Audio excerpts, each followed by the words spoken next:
Service చేసే వాళ్ళు ఎవరు లేకపోతే అప్పుడు ఏర్పాటు చేశారు. మీరు సర్వీస్ చేయాలంటే యుద్ధమే రావడం లేదు. ఎవరైతే మీ అవసరాన్ని కోరుతారో, మేడం కొన్ని ఎగ్జాంపుల్ చెప్తారు. ఉదాహరణకు రేపొద్దున్నే కల్లూరులో ఒక పెద్ద ఉత్సవం జరుగుతుంది. అప్పుడు ఏం చేయొచ్చు మీరు? మీ టీం లీడర్ ఎవరు? మేడమా సారా? వాడిచ్చే ఆదేశాలతో పిల్లలు కూడా మళ్ళీ లీడర్లు పెట్టింటారు. మీరు అక్కడ వచ్చినటువంటి భక్తులకి సర్వీస్ చేయొచ్చు. ఇమ్మీడియట్ గా అది కొన్ని కార్యక్రమాలు చేయొచ్చు. కాబట్టి ఏదైనా ఎక్కువ ఇది జరిగింది, హాస్పిటల్లో కూడా మీ సర్వీస్ అవసరమైతే చేయొచ్చు. మీరు అర్థమైందా? సార్ చెప్పాడు. మిమ్మల్ని చూసి మిగిలినటువంటి పిల్లలందరూ కూడా ఫాలో అయ్యేటట్టుగా మీరు అంత గొప్పగా ఉంటారని ఆశిస్తున్నాను. ఓకేనా? 2 నిమిషాలు అటెన్షన్ లో ఉండలేకపోతే ఎట్లా? ఎండకు కట్టుకోలేకపోతే ఎట్లా? Okay, thank you.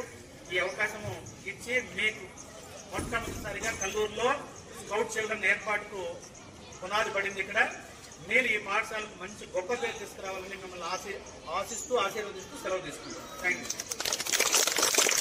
Okay, thank you sir. Doctor గారు కూడా 2 మాట్లాడారు పిల్లలు ఉద్దేశించి. సలహాలు ఇవ్వదా? ఆల్రెడీ సార్ ఎన్సిసి స్టూడెంట్స్ గా ఉంటారు. అప్పట్లో ఎన్సిసి టీచర్ కూడా.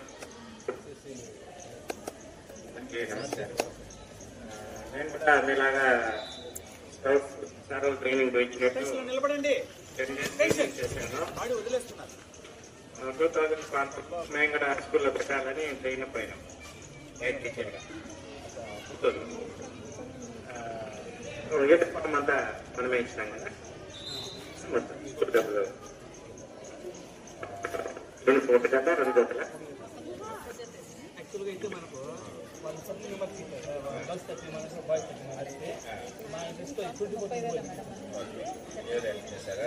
కొంచెం సైడ్కి ఎప్పుడు